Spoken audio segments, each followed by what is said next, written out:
Ay, utang na loob. Ang hirap pala nito. Nabudol na naman tayo ni TikTok. Kaya heto, payat-payata na naman ang show ng Mima nyo. Lagi na lang siyang nagpapabudol ng pang-exercise. Pero hanggang day 1 lang naman. Tingnan lang natin kung hanggang saan aabot ang kalokohan mo. Hindi nga marunong ang mema nyo ng hula hoop. Pero try lang natin. Baka kaawaan tayo ng ating fairy godmother. Sinimulan na nga nating paikutin. Pero napagtanto ko, may bintana rito. Mas mahal pa nga yung bintana mo kaysa sa hula hoop mo, kaya maghunos dili ka. Lumipat ka tayo ng bagong address para naman maiwasan ang trahedyang magaganap. Simula pa nga lang ng exercise niya, eto, pagod na. Hindi kasi niya alam paano paikutin yung hula hoop niya, sanay naman siya ang pinapaikot. Umabot pa nga ng 5 minutes bago niya napagtantong mali ang pinagagawa niya.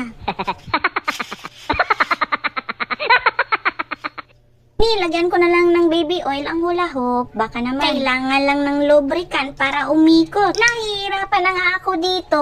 Gusto ko na lang itong ihagi sa kabilang bundok. Pero Mima, kailangan nating magpapayat dahil wala ng 7XL sa TikTok. Tapos na nga akong maglagay ng baby oil. Kaya eto, tinry na natin. Ay aba, gumana nga ang katarantaduhan mo. Kung gusto mo ring mahirapan at mabudol, bumili ka na nito. Nasa yellow basket. For the go, bye-bye!